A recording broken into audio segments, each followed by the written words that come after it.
All right. So,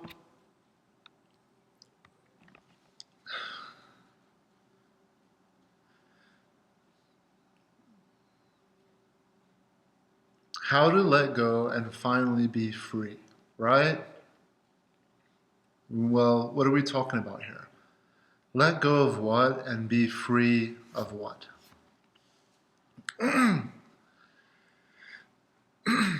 Whether it's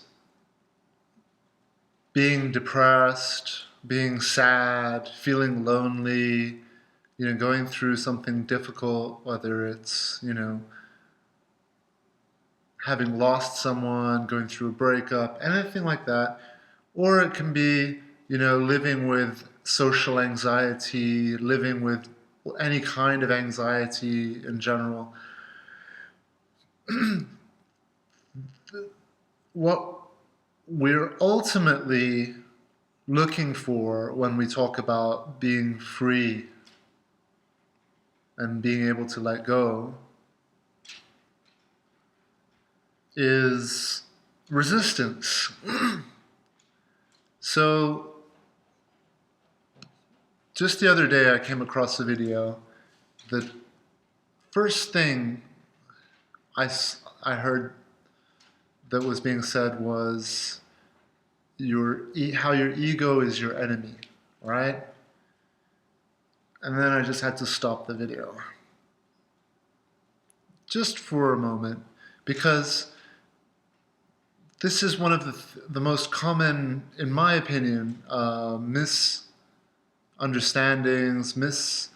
I don't know what the word is, but it's just it's not the correct way to look at it, in my opinion. And I mean, if it works, and when I say it works, what do I mean by that? If it's something that's going to enhance your life, as we talk about serving, if it's going to, improve your health, improve your confidence, bring you more peace, bring you more awareness, if it does all of those things for you and your environment, then by all means, that's awesome, and continue, but I don't believe that it does. And the reason for that, I see, again, it's just amazing to me that the people who are preaching this the most, that, going on about the ego and how bad it is and how you want to blah, blah. Look, the ego is a part of us. It's not something evil. It's not an enemy. So if we start to view it as this enemy, then is that self-love or is that incomplete self-love?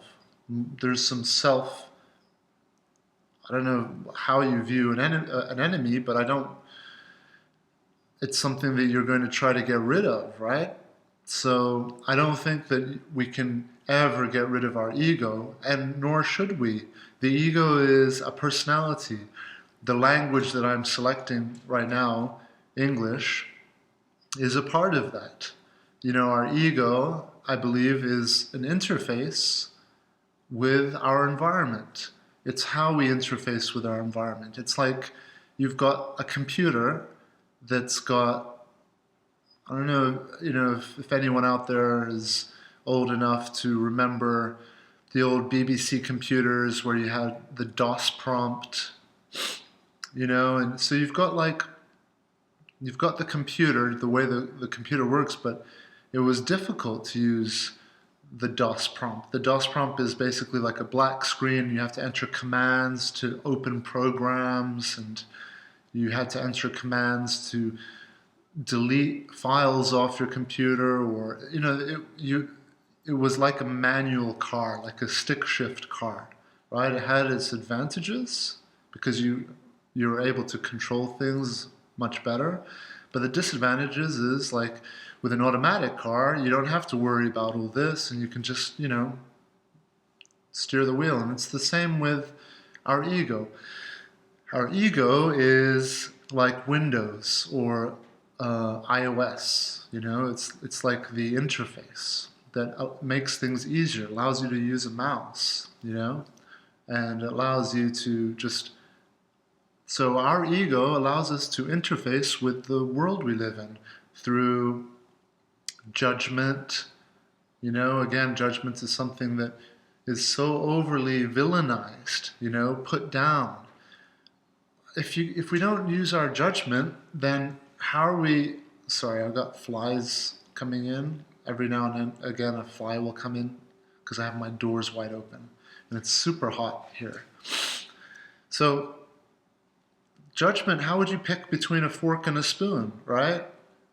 How would you know the difference between opening a door and walking straight into a wall, right? So our ego, our person, our personality, this personality that we have given a name to, that so many of us are fully identified with. You can look that up later, what that means, but being fully identified with, rather than observing it more and training yourself to have that awareness and observe that your ego, your personality is just a part of you, it's not who you are. But yeah, and the key is balance, right? You don't want to be too judgmental, where you're going to, being too judgmental can negatively impact your way of life and the way of life of others, your environment, right? So if I'm going to be constantly judging people based on how they look, their appearance, maybe a little bit of that is okay, is fine. But you've got to make sure that it's in check, because otherwise, if you're judging people extremely, and maybe if a lot of people aren't even aware of it, especially if you're very identified with your ego, you believe that that's who you are, you don't have that awareness, that ability to observe your ego, because once you train yourself to observe, to step out a little bit and observe the way you respond to things, that's your ego. If someone insults you and you get hurt, that's your ego. It's just the way it's been trained. It's the way it's been conditioned, right? Since birth. Also genetically, our personality, our ego, the way we respond, it's a combination of all the life experiences that have conditioned, that set up that Windows operating system or that iOS system. And the computer operating system analogy is actually, it fits well, because we can update our ego, we can update our personality, especially if you're more aware of your heartbeat, your lungs breathing, your ego, your personality. They're all just parts. They're not, I'm not my heart, I'm not my lungs, and I'm not my ego. Yeah? So the ego is just a part. That personality is just a part. But you start to believe this name that was given to you at birth, and you start to believe that's me, and who I am is this person who likes this color and loves these foods. And okay, so yeah, those things are true. A lot of our ego, remember, it's there to enhance our life, to protect us. So our egos are amazing. They're amazing. And if we start to villainize it, or as this video that I saw, literally in the first minute and a half, the person was saying, a very wise person who I respect and have a lot of respect for, but just saying and it's not the first time. I hear this all the time, especially with the people who shouldn't be looking at this way, with the spiritual community, right? The new age, healthy mind, and but so this is where balance is very important, and understanding that your ego, what it's there for, what it's doing, what its purpose is. Okay, it's there to protect us. So the ego primarily is a fear-based learning device. It learns from pain. It learns from, getting hurt, you start off with zero, with this open heart, with less thought. Basically, thought is almost always rooted. Not always. That's incorrect. But most of our thought, sadly, is rooted in fear. And I even shouldn't say sadly again. See, that's my conditioning. It's not a sad thing that most of thought is rooted in fear. Well, we do have the happy thoughts. We remember, happy memories, and we can also think into the future and think of positive things we want to create, positive things we wish to do, thinking of our goals, or, these are positive things. Or thinking in the past can be also positive. So it's not that the ego is our enemy, and maybe I should have continued to watch the video. Maybe it would have made more sense eventually, but it's not the ego that's the enemy, it's resistance that we have to keep an eye on. And resistance even isn't an enemy. And so when I'm talking about resistance, what exactly do I mean? All right? This goes back to now the topic, the title of the video, which is how to finally be free and let go, right? So the video title is going to be something like that. So resistance, try to look at it as if it's your brake on the car, right? You're driving along, you're flowing, and then resistance is when you step on, apply pressure to the brakes, okay? The gas pedal, let's say, is going to be love, right? So the brakes, we can look at it as resistance or fear. And the gas pedal, we can look at it as flow or love, right? So you've got love and fear, flow and resistance. So as we're driving our car, we're not constantly putting the brake all the way down, right? Because otherwise we're not going to get anywhere. And that's the same thing with resistance. When you put too much resistance in your life, it's going to negatively impact your journey, right? Just like the journey of you riding around through the beautiful hills or, by the beach. If you have the brake down constantly, it's going to, it's going to slow you down. It's going to grind the gears. It's going to put stress on the brake pads. It's going to grind down. It's stress, right? It's resistance, right? Now you can do that in a healthy way, or you can do it in an unhealthy way. And as I've said in previous videos, the healthy way of doing it is to do it, but then balance it with flow, So, you have a break, recover. Have a break is probably not the best word to use in this case, but you rest, right? So you can't have the brakes on all the time. So a lot of us, we're constantly panicking or in a state of anxiety or constantly, depressed. And here's the thing, is that the anxiety there's nothing wrong with that. It's fine. You have every right to be anxious.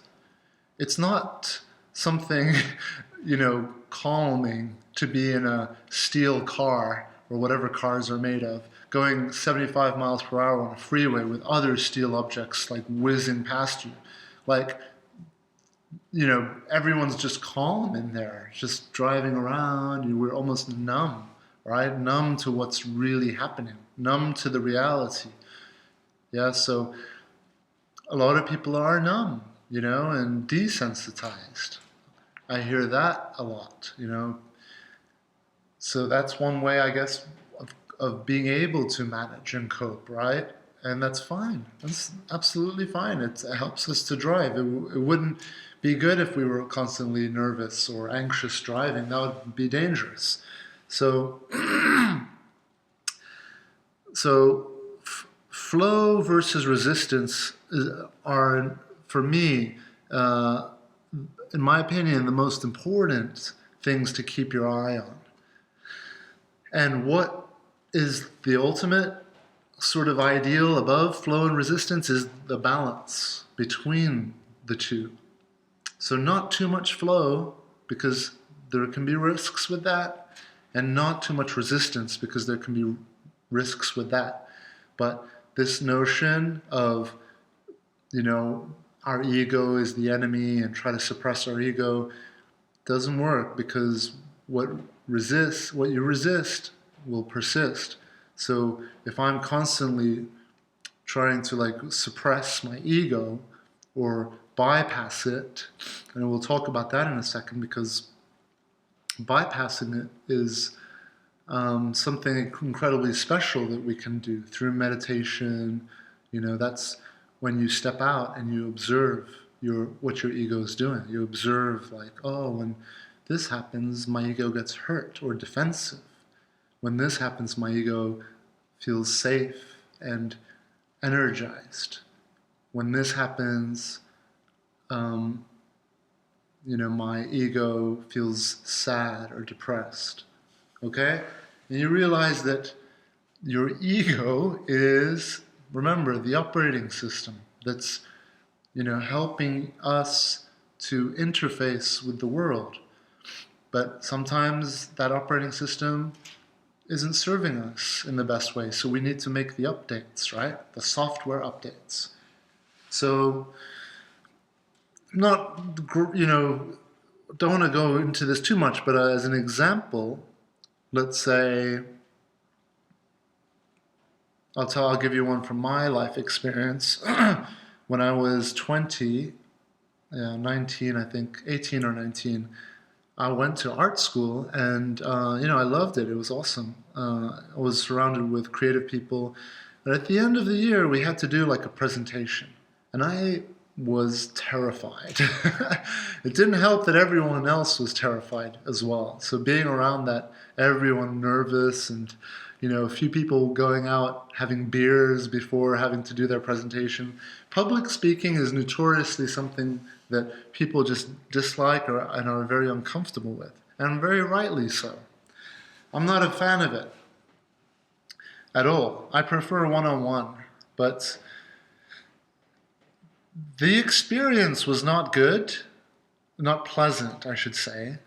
It was, and at the time, I didn't know all the things that I know now about, how our mind works and all of this. So, if you have any sort of experience that is traumatic in any way, it's going to condition you, right? So, in my presentation, I was super nervous and it was very uncomfortable, and literally the entire class, the teacher thought she was making it more comfortable and casual by just everyone sort of chilling right in front of you, literally half a meter in front of you while you're doing this presentation.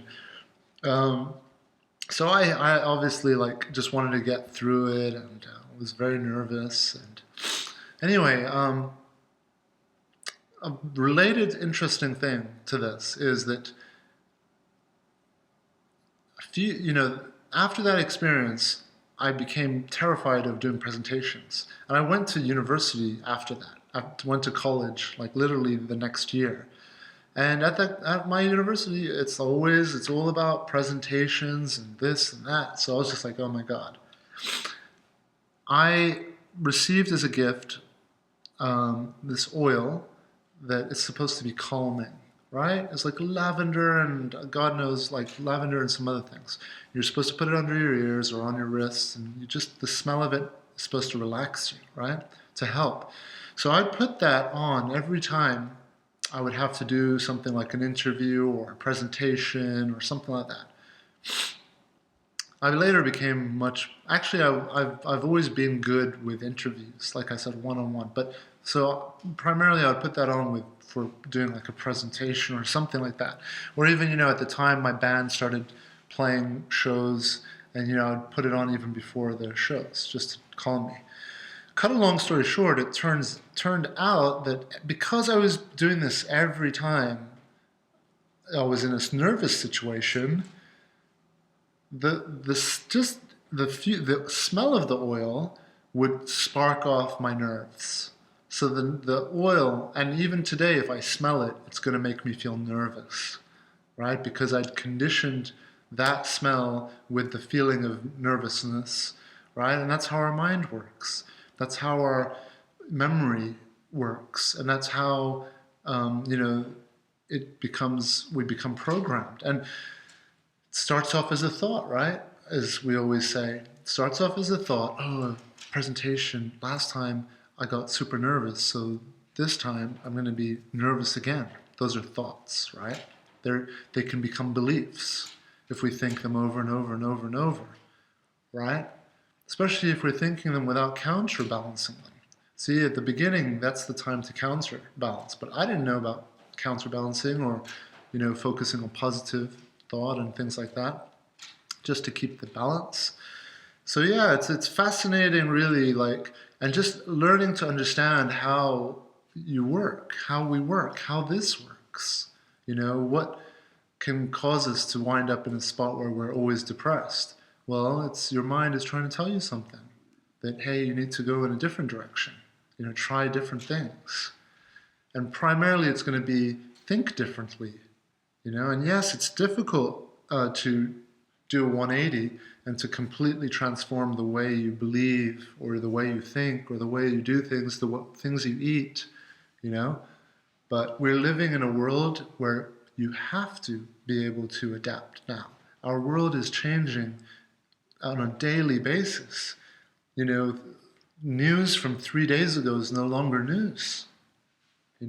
So we are living in on a river, and if you think that we're going to be in a lake, then we're going to be left behind. So it's very important, more than ever, for us to train our awareness and to understand how our mind works, what the ego is. It's not a bad thing. It's there to protect us, and we wouldn't be alive. We wouldn't be here. I wouldn't be speaking in this language if it wasn't for my amazing ego.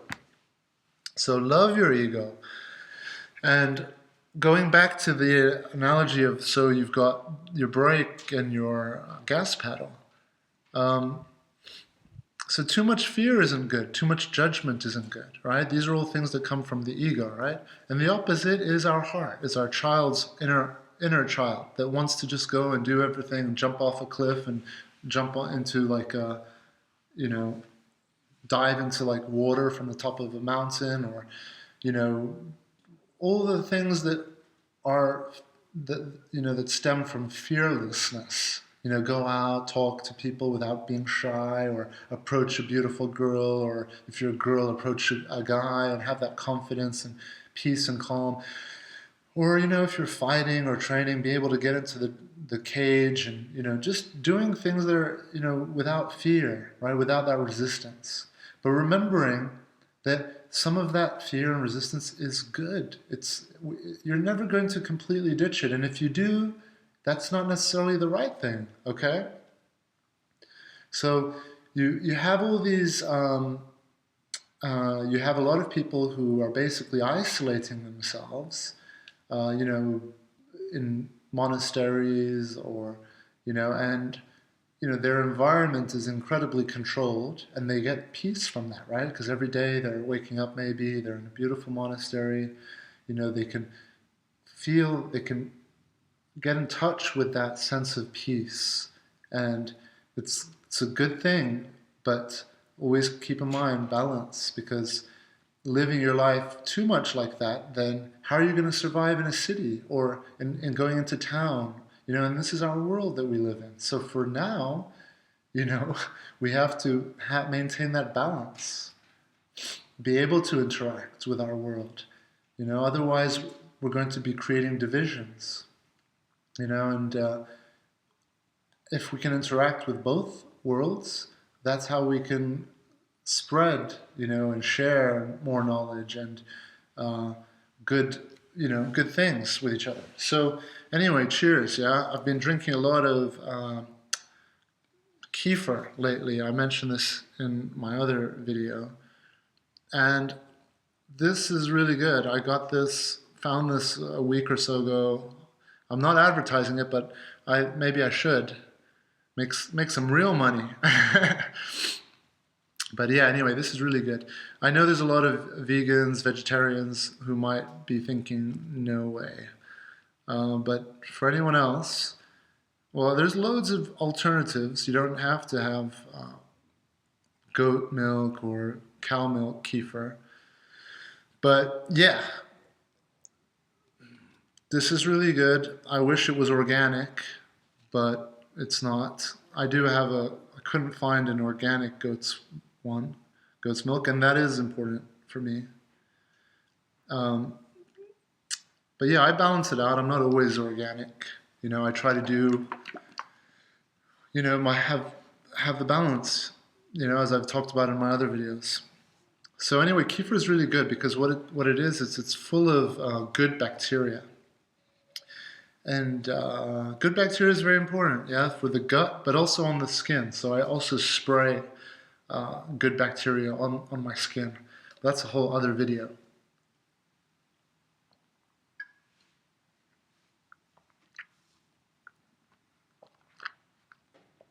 And my body responds really well to this. It's originally, the roots of this are from, if I'm not mistaken, from the Caucasus Mountains, so Eastern Europe. I guess it's like the Kazakhstan, Tajikistan. Some of the world's greatest fighters on earth are from up there. And there was a story about Alexander the Great when he was conquering the world, but he couldn't conquer the Caucasus Mountains. And so they got some of the toughest, healthiest humans on earth there. Their diet is amazing. If you're ever interested in strengthening yourself, look into their diet. They eat a lot of stews, and they're at high altitude. Their way of life is amazing. They do a lot of saunas. They get into steam rooms and they sweat. And that's extremely healthy, especially if you're a guy, for men and women. But for men, it boosts your testosterone, being in that heat, They do a lot of ice baths too, so they'll do, anyway, they take good care of themselves. They're all about the warrior way of life, having that physical strength, but also the mental toughness, and also treating people well with respect. So yeah, goat's milk, kefir, good stuff. All right, well, I'm going to wrap this video up. Otherwise, I'm going to be rambling all day. But yeah, I have just maintained that healthy balance and how to let go, how to be free. You're basically going to understand that it's finding a good balance between, not too much fear and not too much love. And how do we do that? There's so many different ways, but it's through reconditioning your mind. So focusing on positive thoughts as well as the negative. Look, the negative thoughts, so they're not bad, right? They're there for a reason. I was on my way to the gym earlier this morning, and I was just worrying. What was I worrying about? I was worrying about money, about so many of us were worrying about money, about paying our bills, about that for me at that time, trying to remember what it was precisely, but yeah, I was thinking about just getting things paid and this and that, and that's not a bad thing. Just be aware of it. Don't let it take you away and turn you into a slave, right? Where you're just going off on a fearful ride, just worrying. No, you worry, but then be aware. Have the awareness behind it. Yeah, okay, I'm worrying. And then as you worry, make it productive, make it constructive. So, my worrying goes into this world of like, okay, so what am I going to do to pay these bills? And where can I save money? And maybe I can do this, and, this I got to do. So you're planning, basically, right? So if you're overthinking or thinking a lot, well, make it productive. Keep it as you're planning, you're using it to plan. But if you're just worrying, aimlessly, unconsciously, you're just creating stress, right? And you're not allowing yourself to flow and enjoy, the ride, because you're always in your head, right? Always thinking constantly. And thinking, again, as I said, there's nothing wrong with it, but Be aware of it and balance it. So I don't want to be worrying about the same thing over and over and over and over and over. I'm going to create a habit of that. Habits are things that we like. We can make a habit of anything. We can make a habit of being tortured. Believe me. People they can get into the habit of hurting themselves. And it's not just physical pain. So many of us, we don't realize that we are hurting ourselves in so many ways. So anything can become a habit. Even being happy can become a habit. Being depressed can become a habit. And the only way, well, I shouldn't say the only way, because how do I know it's the only way? But one of the most powerful ways that I have come across is through giving your attention as well to the other side. So if you're worrying about money and this and that, or let's say if you have an illness or something, constantly putting your attention on the problem is not going to ultimately help you. You've got to also balance it out and put your attention on what's going well, what's going great in your life. And I'm going to wrap it up with an example, okay? And this ties into affirmations, writing affirmations in a correct way. Okay, so you don't want to say things like, I am not afraid anymore. I am not depressed anymore. I am not lonely. I am not sad. I am not weak. You don't want to do it that way. Why? You don't want to mention those words, I and depressed, in the same sentence. You don't want to mention the words I and, am weak or whatever. Even if you're saying I'm not weak, it doesn't matter. The word weakness is going in your head. You're branding that. Weakness, weak, or afraid, I am not afraid. Afraid. You're putting the word afraid in your mind. A great example of this is, I watch sometimes fighters and their trainers in their corners. Sometimes they're not great trainers.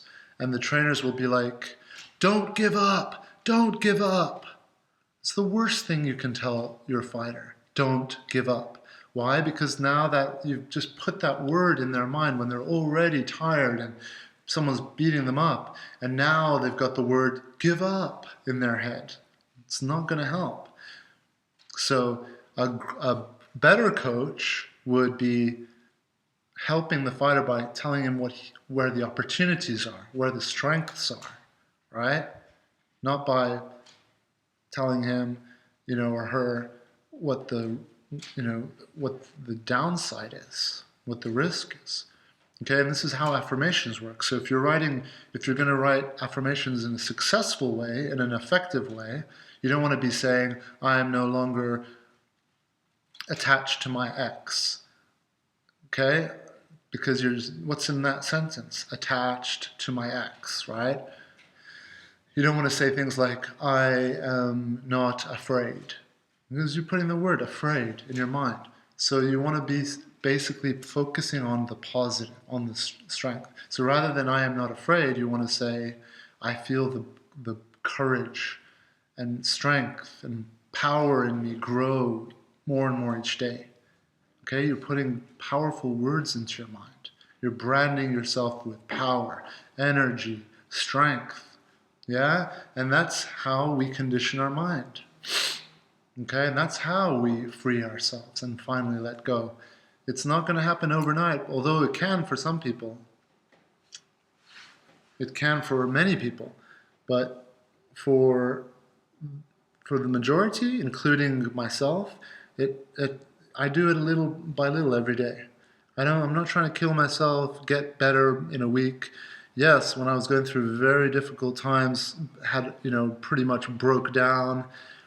Too much was going on that was just, very difficult. And, at that time, I wanted to get better as quickly as I could, which was great. I look back on it and I learned so much from that because I wasn't sleeping much. I was reading a lot. I was researching a lot, learning, studying a lot, and so keep that in mind. Yeah. Practice it as often as you can, because you're going to hear this once, but you're going to forget it in a few days. That's how our mind works. Our mind's going to remember the things that are relevant. And how does our mind know if something is relevant? When it keeps popping up over and over again. That's how we learn. Yeah? If it's sunny every day, my skin is going to adapt. It's going to learn, oh, it's sunny every day. So yes, let's make the changes, body. We're going to need more of this nutrient, and we're going to need less of this, right? But if it's just sunny once a year, then it's your body's not going to invest into that change. And it's the same with your mind, right? So if you're, constantly thinking negative, thoughts, weakness, sadness, what am I going to do with my life? I'm single, depressed, lonely, no money, life is hard, whatever the thoughts are that are in your head. Remember first, they're there for a reason. They're there so that you can plan, right? So you can plan your way around, out of it. But while those thoughts are happening, balance them with good thoughts as well. Say, well, at least I have my arms, I'm healthy, I live somewhere where I'm happy. Think of all the strengths and opportunities. Remember the coach in the corner, Don't just be saying, don't give up. No. Why shouldn't you give up? Yeah, so be your own coach and blast the right things into your head just to balance out the other side of things. And we're amazing. Think about it. Most people aren't aware of half of this stuff, and we're, as I wasn't, and are constantly thinking negative thoughts all day long, day after day after day after day, year after year, for decades. Yet they're alive. They still enjoy, have fun every now and then. And, so imagine how powerful we are, that despite that constant putting ourselves, down or whatever, whether it's putting your own ego down if you're the spiritual person, or whether it's just caught in way too much overthinking, negative thinking, whatever it is,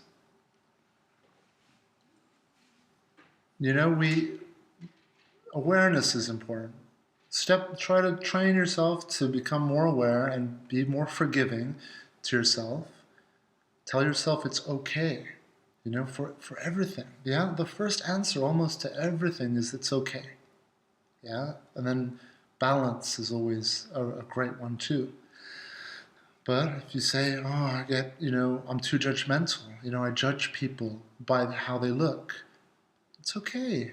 Understand that there's reasons for that, okay? And then work on it. Work on finding a better balance for that. And how are you going to figure out your gauge of, well, what is a good balance? It's when you start to flow more, drive around more, rather than having the brakes on all the time. You're driving, and then when a dangerous bend comes, you're going to put the brakes on. So that's the same with our life. There are moments where more resistance is needed. Then there's moments where more flow is needed, less resistance. All right? So I hope there's something in here that helps. And thanks again to everyone out there who's been, liking, and commenting. Really appreciate it. And yeah, it's amazing, really. Like, we all just should be learning and training and helping each other grow. The world, as I said earlier, it's like constant state of change. So the more able we are to adapt and flow, the better. And be open-minded. I never thought I'd be so in love with sushi as I am now. 3 years ago, if someone would say sushi to me, I'd be like, no thank you, too expensive, not filling enough, and it's not hot. I want hot food. Now it's like my favorite thing of all. So be open to things, okay? Don't identify yourself with your ego too much. Remember, your ego can adapt, and it can be upgraded. All right, and I also decided to monetize my YouTube channel, which it's just people have been advising me, telling me, hey, you should do that. You know, some people out there, thank you very much for the recommendations and tips. I appreciate it. And I guess some of my videos might have ads now. I'm not sure how it works, but I hope that's not going to be too annoying. I'm okay with it. Like, I don't mind watching videos with ads. But yeah, so I hope that's cool. And I'm also going to start doing, because I want to focus more on this. You know, I've been getting a lot of emails. People have been asking me, you know, about doing some like audio recordings where you can play, like I can play back some of these things. So what I'm going to do is I'm going to do just a different set of audio recordings. So I'm going to try to do like maybe one dedicated for like affirmations, for confidence or motivation, or, you know, audio for like whatever, you know, like just situations that can help us in life, that can, you know, when we need them. Maybe one for meditating, guided meditation possibly, you know, all different kinds. There's a lot of people have been emailing me saying that they go to bed and they play these videos, or they'll just, you know, yeah, so it might be easier if there's some actual audio that you can download or play. What I'll do is I'll put it up on a Bandcamp page so you can play it for free, and then I guess you can download it and as well. So yeah, I'm going to try to get some of those recordings up as soon as possible, maybe even try to do some today. But that's it for now. So I hope everyone out there is, you know, doing their best, staying focused. Remember, if you're going through a really tough time right now and you feel that your thoughts are just too much in control, or you're being dragged around by your emotions and you're finding it difficult, it doesn't happen overnight. So you just do a little every day. Play this video back, listen, make notes to things that I'm talking about, that how you've got to recondition yourself by putting the right words into your head, the right beliefs into your head. Okay? All right, everybody. So I hope this helps, and I'll talk to you all soon. Adios for now. Bye.